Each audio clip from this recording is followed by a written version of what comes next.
Breaking, journalist Emma Jo Morris, who broke the Hunter Biden laptop story for the New York Post. I didn't know that was her. But she was immediately censored by the state on social media in an attempt to influence the 2020 election. She just delivered a mind-boggling testimony on the extent of censorship in America. She is now a politics editor at Breitbart. So let's watch. This is her in front of the Congress. Let's watch. My name is Emma Jo Morris, politics editor at Breitbart. I'm here today because I published a series of news stories 3 years ago in October of 2020 about Hunter Biden's now infamous laptop, also known as the laptop from hell, which is seen as some of the most scandalous reporting of the last decade. What was more scandalous than the reporting itself, though, was the fact that it exposed the unholy alliance between the intelligence community, social media platforms, and legacy media outlets. At the time, I was deputy politics editor at the New York Post, and my reporting showed that despite then candidates Joe Biden's repeated and furious denials, he was apparently involved in the foreign business deals of his family. Over several days, just weeks before Americans would vote for their next president, I revealed verified, authentic emails from the Biden Scion's hard drive showing Ukrainian business partners receiving leaks from the Obama White House. I documented an off-the-books meeting between then Vice President Biden and a Ukrainian energy executive and introduced the world to the big guy who got action on a deal with CEFC, China Energy Company. The Post published exactly how the material for the reporting was obtained, even identifying our sources, as well as a federal subpoena showing the FBI was in possession of the material the story was based on and had been since December of 2019. But when the stories appeared on social media that morning, the venue where millions of Americans go to find their news and editors to get their angles, within hours, the reporting was censored on all major platforms on the basis of being called hacked or Russian disinformation. Twitter refused to allow users to share the link to the stories, banned the links from being shared in private messages, a policy, by the way, that's used to clamp down on child porn, and locked the Post out of its verified account. Facebook said it would curb distribution and reach of the links on its platform. However, the stories were not based on hacked materials, nor were they Russian disinformation. And despite those claims appearing to come out of thin air at the time, we would eventually learn that they actually didn't come out of thin air at all. On October 19th, 5 days after the Post began publishing, Politico ran a story headlined, "Hunter Biden's story is Russian disinfo, dozens of former intel officials say." God, I can't even say that with a straight face, you know? Politico printed a letter completely uncritically from veteran members of the U.S. intelligence community, falsely claiming that the Post expose has, quote, all the classic earmarks of a Russian information operation. Such as they made it up, one of those earmarks? Most notable among the signatories of that letter were Jim Clapper from former DNI, Michael Hayden, former CIA, John Brennan, former CIA, despite having such damaged credibility following their participation in the Russia collusion conspiracy theory. A few days later, on October 22nd, when Biden appeared in the second presidential debate and was confronted with the facts of the Post reporting, he said to Trump, quote, 50 former national intelligence professionals said this, what he's accusing me of is a Russian plot. But it was not, and he knew that. Now, fast forward to this year, 3 years later. Just last spring, House investigators revealed it was a call by now Secretary of State Antony Blinken to former acting CIA Director Michael Morell that prompted the spy letter published by Politico, which bypassed agency approval processes that would have been normally applied. It is also now known that ahead of my reporting, federal agencies were priming social media companies to execute an operation to discredit it. According to internal documents released by Elon Musk upon his acquisition of Twitter, the FBI and other intelligence community members essentially directed the platform's censorship operation, in part externally by working with top management and in part internally by social media companies hiring eye-popping numbers of agency alumni. Journalist Michael Schallenberger reported, based on documents he obtained from Musk, that during all of 2020, the FBI and other law enforcement agencies repeatedly primed Twitter executives to dismiss reports of Hunter Biden's laptop as a Russian hack and leak operation. Feds arranged for top secret security clearances to be granted to Twitter management and even had encrypted messaging networks set up, which they dubbed a virtual war room. To this day, hundreds of people from the intelligence community work at social media companies. Over the last few years, my reporting has been confirmed by virtually every mainstream news outlet, from the Washington Post to the New York Times to Politico, when the stakes were nothing, by the way, 2 years later. No one denies that the laptop is real, that the origin story is exactly what I told you it was in the first place. This elaborate censorship conspiracy wasn't because the information being reported on was false. It was because it was true, and it was a threat to the power centers in this country. What this relationship between the U.S. government officials... They don't censor lies. That you just have to keep remember. If you can lie all day long, they're not going to censor you for lying. That's what the news does. That's what this is.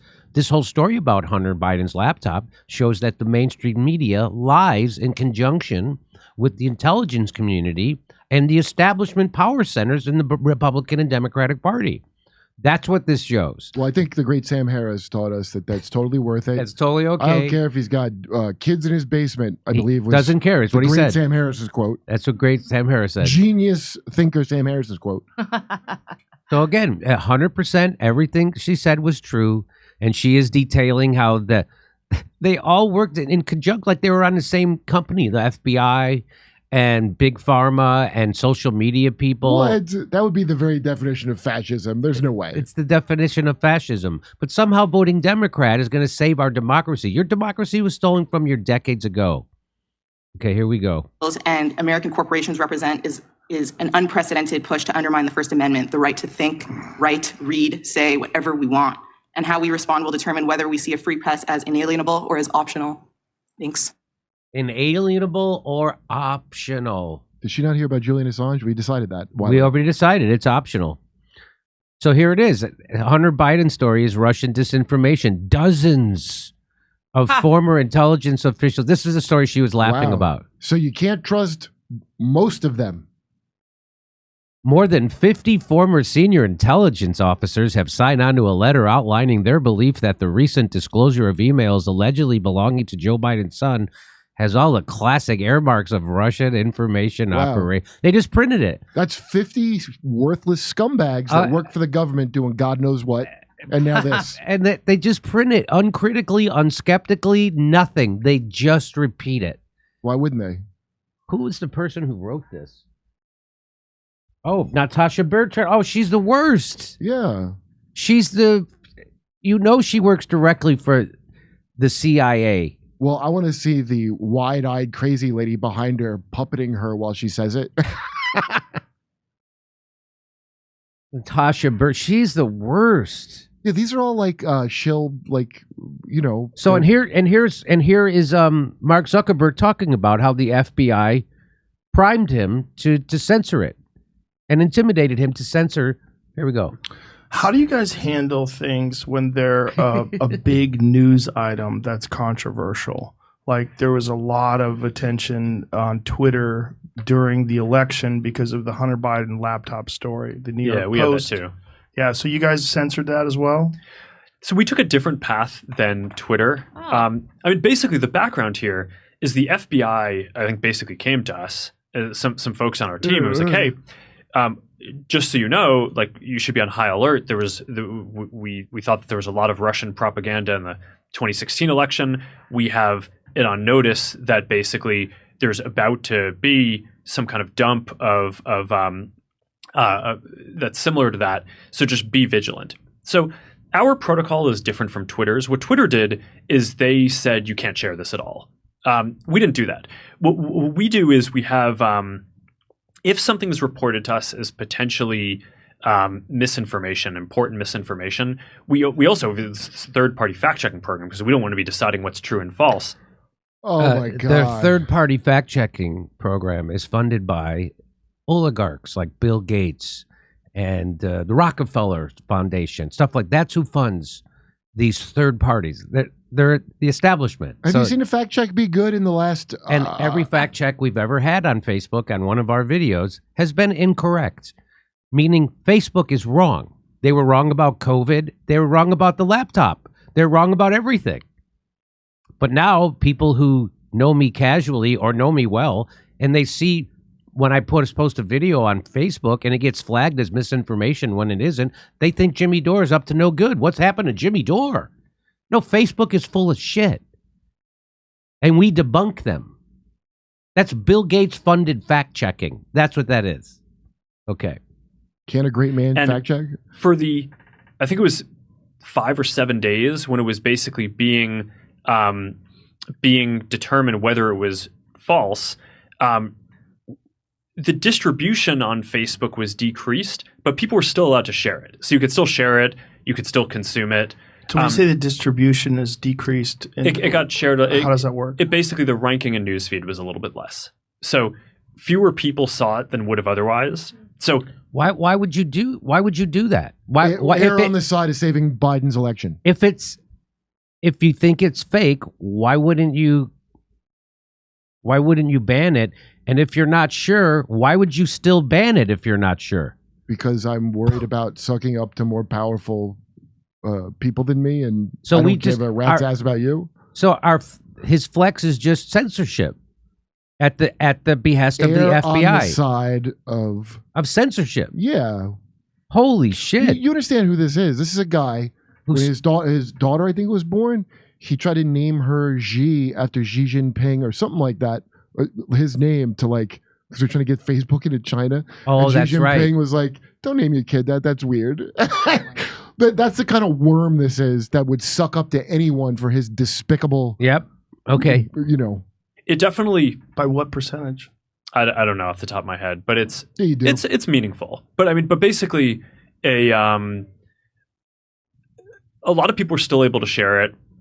We got a lot of complaints that was the case. Yeah. Obviously this is a hyper political issue. So depending on what side of the political spectrum, you either think we didn't censor it enough or censored it way too much. But Uh-huh. but we weren't sort of as black and white about it as Twitter. We just kind of Yeah. thought, hey, look, if the FBI, which I still view as a legitimate institution in this country, it's like very professional law enforcement. They come to us and tell us that we need to be on guard about something, then I want to take that seriously. Well, did you Did learn they your lesson? specifically say you need to Oh, be you on? would have taken it seriously, but now that you've been tricked by them, have you learned your lesson not to do that? Have you learned your lesson? No, they're still very serious after that nonsense that they all Right. did. So you got tricked by them. It's a great point, Kurt. Now, Well, he's a phony, but he's Right. pretending to be, oh, gosh. let's see what Joe says. Did they specifically say you need to be on guard about that story? No, I don't remember if it was that specifically, but it was. Oh, yes. If he doesn't remember that, and it was. When he says, I don't remember if that was specifically. Yeah, that That's it was. worse than if they specifically said it, because it means I better just protect Hunter Biden at all costs. we better just start censoring left and right for Hunter Biden then, right? They didn't say it specifically, but you did it anyway? Really? Basically fit the pattern. So it basically fit the pattern. In that it was totally true. And that it was totally true. Look, if Russia points out a thing Pattern. that's real. What pattern?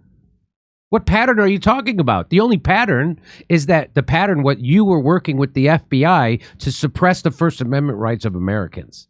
That's the pattern here. Oh, does he mean a pattern of Russian interference? Yes, that's what he Point means. it out to me. Point it out. Which- Where was? Yeah. I've seen it. I've never seen it ever. And then Aaron showed it on here. I don't think it did that much in the election. So that's the kind of stuff that the mainstream media is ignoring right now, right? So that woman's testimony, and the whole Hunter. I bet you most of the country still thinks the Hunter laptop was Russian disinformation. Well, apparently it's now some sort of sixth sense psychic power to just see a thing right in front of your goddamn face. Yes. Come see our live shows. We're going to be in Chicago, Rosemont, Las Vegas, Salt Lake City, New York City, Pottstown, Pennsylvania, Stamford, Toronto, Toledo, Detroit, St. Louis, and more. Go to jimmydore.com for a link for those tickets.